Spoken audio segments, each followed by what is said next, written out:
Before I start this lesson, I'd like to give all praise and glory and honor to Yahweh, Ba'ashem, Yahweh Shai, Ba'ashem, Rakakwadash, double honor to the apostles, great minister, Haru, and teach well. Shalom to the 144,000 men that's pushing and believing this word in all true sincerity and sacrificing their lives and wills to do so. Shalom to the men, women, and children that's tuning in and listening. And shalom to the Israelite foreigners scattered abroad on all four corners of the earth. The Heavenly Father name is Yahweh. His only begotten Son name is Yahweh Shai. And Lord, when this video edifying, quick and straight to the point. This video will be entitled, I'm going to probably find a shorter title, but to basically summarize it, Babylon doesn't have 20 to 30 years left. And Bishop Nate of the IUIC, he recently said a statement saying, yeah, Babylon only got 20 to 30 years left. Now, granted, we don't know when the Lord is coming, per se. We don't know the exact time or hour or day, but we know it's fastly approaching. This place does not have 20 to 30 years left. Now granted, if it had 20 to 30 years left, a lot of elders and bishops and apostles and, a lot of them be either old or dead. Myself, I'm a younger man and whatnot, but I'll be in my early 50s. That now granted, it's the same thing what Elazar said. He said 1,000 years. We'd have been long dead already. We'd have been dead all over, long dead before the Lord returns. 20 to 30 years, that ain't lining up with prophecy. 20 to 30 years, well, let's say, 20 years ago, that would have been 2000, early 2000s, early 2000, 20 years ago. Things have changed drastically within the last 20-something years.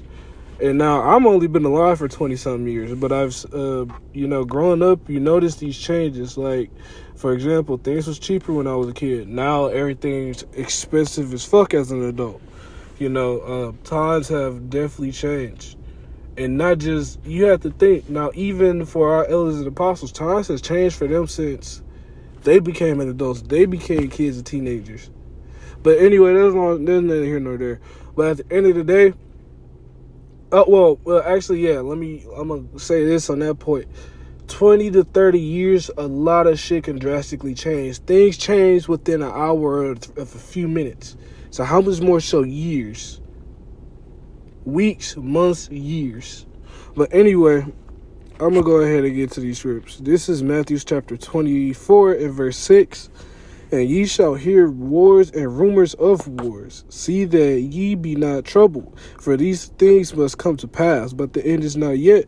And yeah, this is one of the key signs and times. Key signs. Seeing that there's wars and rumors of wars. And not just wars and rumors of wars. We have plagues, pestilence, famines, earthquakes. The scripture's going to say it, but we have signs that's telling us, like, this place ain't about to last. Then recently, a brother posted in the chat, it was some plantations that was in the south that burned down. That's an omen. That's a very high omen. Our captivity is almost up. Those plantations represented slavery for the Negroes, Latinos, and primarily Southern Kingdom, but Northern Kingdom got it bad too. You saw Edom put the beats on them first before he brought Southern Kingdom over here. But primarily, we are seeing a lot of these signs and omens. 2 years ago or a year and a half ago, we seen locusts in Nevada. We had blizzards and storms and people dying in the worst ways imaginable. These are the times we're living in. There's not sweet times. There's not going to be a cakewalk. Verse 7, for nation shall rise against nation. Yeah, Russia, Ukraine. India, Pakistan having issues. Saudi Arabia and the U.S. have had issues. North Korea and South Korea had issues. I forgot which Korea it is that had problems with the U.S., but one of them is friends with the U.S., one of them not friends with the U.S. Russia and the U.S. are literally involved in a war right now. We have too many things that's going on showing us that this place is about to go down. Nation shall rise against nation, kingdom against kingdom, and there shall be famines, pestilences, earthquakes in diverse places. And we've been having earthquakes. Istanbul had an earthquake recently, and not just them. It's been earthquakes, it's been uproars of the people, all of that. We've been seeing these signs constantly. Portugal and Spain. Portugal had power outages recently. Verse 8, and all of these are the beginning of sorrows, which means all of these things that's coming to pass are the beginning of trouble, the beginning of issues and problems and issues in the earth, signs. So now from there, I'm going to go to 2nd Ezra 9. Let me get there first. This is 2nd Ezra chapter 9, and I started at verse 1. He answered me then and said, measure thou the time diligently in itself. And that's what a true prophet is doing, measuring the time diligently, being a watchman. Being a watchman is showing and seeing the signs that's coming to pass. If you have your leader saying, oh, we only got 20 to 30 years, what is he looking at? What is he telling the people? What is he telling your other men that are under him? What is he telling them? He's telling them, oh, it really ain't much going on right now. Just down to third. He's not watching. And when thou seest part of the signs pass, which I have told thee before. Yeah, the Lord told us the signs that to look for. And then shalt thou understand that it is the very same time where the highest will begin to visit the earth which he made. And yeah, with these things that's going on, the Lord is coming back. We seeing it every day, day by day. This is a bad time to get lukewarm or cold. It's time to be on fire. And if a watchman ain't doing their job, they're telling you who is and who ain't. Verse 3, therefore when there shall be seen earthquakes and uproars of the people in the world. And that's when Matthew reiterate the same point as well. Then shalt thou well understand that the Most High spake of thee of those things from the days that were before thee, than even from the beginning. And yeah, the Lord has spoken those things from the beginning. You know, so ultimately we're seeing these signs that's coming upon this earth. You have wars and rumors of wars, kingdom against kingdom, nation against nation, earthquakes, pestilence, famines, fires, people. I don't know if I said uproars or uproars of the people. Love of many shall wax cold. These spirits are hopping on these people to do the demonic things that they're doing. We're seeing these things, and at the end of the day, we're noticing and witnessing the downfall of the kingdom. The strength of America has gone down. And it's going down right before these people's eyes. And these people still can't believe it. Well, no. Let's say this. People can see it, but a lot of these certain people that don't choose to see it, that's because they've been bought out and sold out. Verse 5. For as all that is made in the world have a beginning and an end, and the end is manifest. So the end of this society, this kingdom is manifest. The end of this world of Esau Edom's rulership and the end of Esau Edom's world is at an end. We're witnessing this. It's coming to an end. And there's nothing that can be stopped, that can be done to stop it. This place has to fall to usher in the new kingdom. And, you can tell that Nate's been bought off, because why is he telling, if he really was suffering and really dealing with things and really dealing with dealing with the sorrows of this world, he would be ready to get the fuck out this place. They're telling you he ain't suffering. He ain't dealing with the things that a lot of other individuals are dealing with. So from there, I'm going to go to Habakkuk chapter 2. Let me see. So let me go ahead and grab this. This Habakkuk chapter 2 and verse 1. I stand upon my watch and set me upon the tower, and will watch to see what he will say unto me, and what I shall answer when I am reproved. And yeah, watchmen are being set up as in ancient days, we had watchmen on the walls of Jerusalem to see what's going on day and night shift. You had a watchman that's supposed to see and be able to warn the people.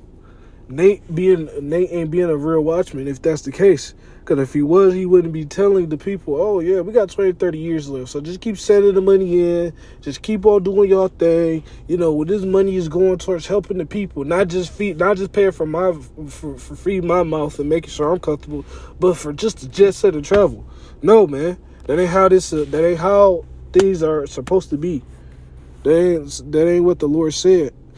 Verse 2, and the Lord Yahweh answered me and said, write the vision and make it plain upon tables, that he may run that readeth it. For the vision is yet let me slow down. For the vision is yet for an appointed time, but at the end it shall speak and not lie. Though it tarry, wait for it, because it will surely come. It will not tarry.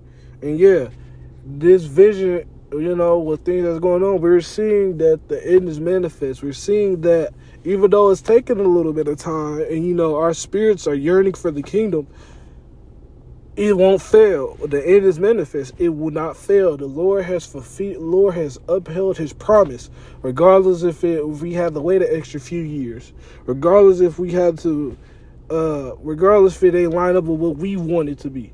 The Lord has always fulfilled his promise. Old Testament, New Testament, Apocrypha.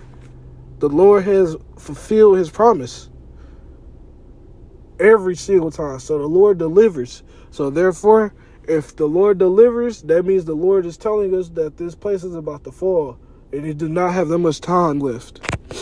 So let me see. I got anything left after that? Okay, this is Jeremiah chapter 51. And I'll close out with this one. This is Jeremiah chapter 51, and I'll start at verse 8. Because this place cannot be held. If anybody's teaching contrary to the doctrine of Yahweh Bashim Yahushai, and going off saying, oh, well, we got 1,000 years left in this kingdom, a breakdown ain't right, or that person has been bought off. They have doing things for filthy lucre, or they just can't see it. So this is Jeremiah chapter 51. I started at verse 8. Babylon is suddenly fallen and destroyed. Howl for her. Take balm for her pain, if so she may be healed. And this place, I'll read verse 9. We would have healed Babylon, but she is not healed. Forsake her and let us go, every one into his own country. For her judgment reaches unto heaven and is lifted up even to the skies. And the Lord ultimately have got his the Lord has ultimately have had it to where Babylon has had a rising and a falling. Just as Rome had its rising and falling, just how the Greeks had their rising and falling, just how the Persians and Medes had their rising and falling, all of those things. Every single kingdom has had their rising and falling. They have, like with our kingdom, when we had them 40 years of peace, when we got established in the land, now we had our 40 years of peace. Solomon did his thing, and we fell right down after that. We've constantly have had rising and fallings. So why not this place? Why this place have to be prolonged? Why this place have to take 1,000 years or 20 to 30 years to fall? It wouldn't make no sense, and it don't make sense. The scriptures say what it says, and if you cannot get down with it, if you're going to twist it and turn it into something you want to believe or make others believe, then you're the problem. But at the end of the day, man, this place does not have 20 to 30 years, man.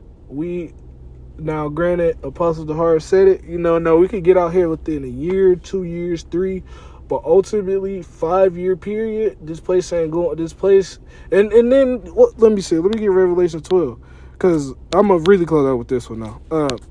Revelation chapter 12 and verse 12 says that this place not just says, but it shows that this place is not going to sustain itself. You don't see construction. You do not see the people if this place was so sustainable, people would be happy. People would be partying, drink. I mean, people are doing that, but you see the mirth of this place is gone. This is Revelation chapter 12 and verse 12. Because this is what the elites are thinking. This is what they're doing. These elites ain't making moves. The C-HIP is around the corner. Well, the C-HIP is here. It just ain't implemented the way that it ain't implemented the way that it will be pretty soon.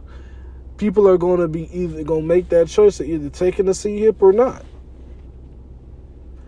And this hasn't reached to that point yet. But this is Revelation chapter 12 and verse 12. Therefore rejoice, ye heavens, and ye that dwell in them. Woe to the inhabitants of the earth and of the sea, for the devil is come down unto you, having great wrath, because he knoweth that he hath but a short time. And yet, ultimately, these elites, knowing that they have but a short time, are going to speed up the process of the chipping, the great chippening, the great chippening. You just have as the great awakening, you have the great chippening. But anyway, at the end of the day, this place does not have 20 to 30 years to prosper. 20 to 30 years, the saints of the Lord are going to be worn out completely, and there won't be no flesh to be saved. But, Lord willing, this video is edifying. Before I close out, I'm going to give all praise to Yahweh Ba'ashim, Yahweh Shai Ba'ashim, or Kakodash. Lord willing, this video is edifying, quick, straight to the point, and on to the next one. Shalom.